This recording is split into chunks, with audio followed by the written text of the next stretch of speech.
জয়গুরু বন্ধুরা, আমার চ্যানেলে বিউটি সিজনে আপনাদের সবাইকে স্বাগত। আজ আমি আপনাদের রান্না করে দেখাবো ভাপা পিঠা।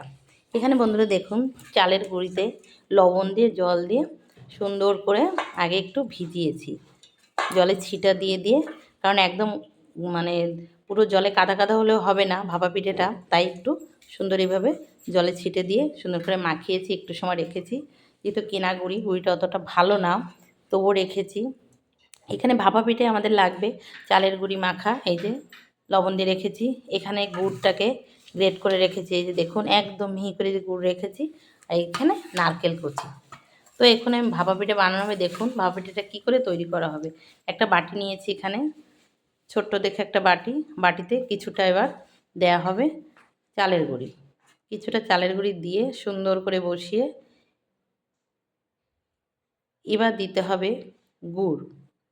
চালের গুঁড়িটা দেওয়া হয়ে গেছে, এবার গুড় দেওয়া হবে। দেখুন এভাবে কিন্তু গুড়টা সুন্দর করে বসাতে হবে। গুড় দিয়ে এবার গুড়টা দেখুন দেওয়া হয়েছে, এবার দেওয়া হচ্ছে নারকেল। এই নারকেলও দেওয়া হচ্ছে।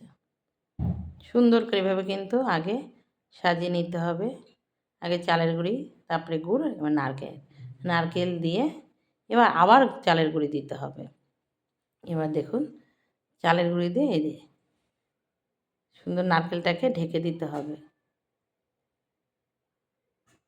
এভাবে ঢেকে দিয়ে সুন্দর করে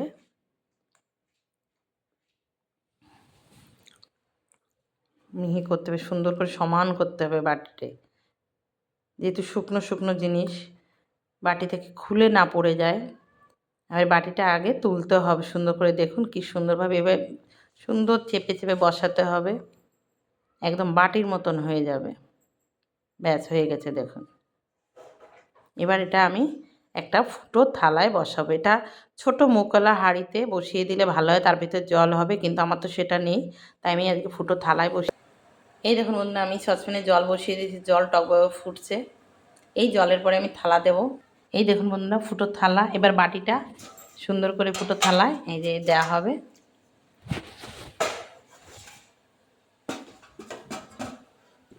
এই দেখুন বন্ধুরা রাখা হয়েছে। দেখুন বাটিটা এই যে কী সুন্দর, দেখুন এভাবে আবার এই বাটি দিয়েই ঢেকে দিয়ে সসপ্যানে এই যে বসিয়ে দেওয়া হলো জল গরমে, এভাবেই হয়ে যাবে। হয়ে গেছে দেখুন বন্ধুরা, এবার আমি নামিয়ে নেব। দেখুন আমি ঢাকাটা খুলছি, এই দেখুন দেখেছে কি সুন্দর হয়েছে ভাপা পিঠে। এই দেখুন বন্ধুরা আমি তুলে নিচ্ছি পিঠাটা। এই আমি হাত দিয়ে কেটেছি না, এই দেখুন হয়ে গেছে, দেখেছেন। এই ভাপাটা কিন্তু 8 থেকে 10 মিনিটের মধ্যে হয়ে যায়। দেখুন বন্ধুরা কি সুন্দর হয়েছে, একদম হয়ে গেছে। তো আপনারা কিন্তু এইভাবে অতি অবশ্যই ভাপাটা বানিয়ে খেয়ে দেখবেন, ভিতরটাও দেখবেন কি সুন্দর। এই দেখুন দেখেছে, ধোয়া উঠছে, খেতে কিন্তু ভীষণ ভালো লাগবে, ভীষণ ভালো। তো আমার এই রেসিপিটা যদি ভালো লেগে থাকে তাহলে please please please like share comment করতে কিন্তু ভুল করবেন না, সাবস্ক্রাইবটা করে দেবেন। জয় গুরু।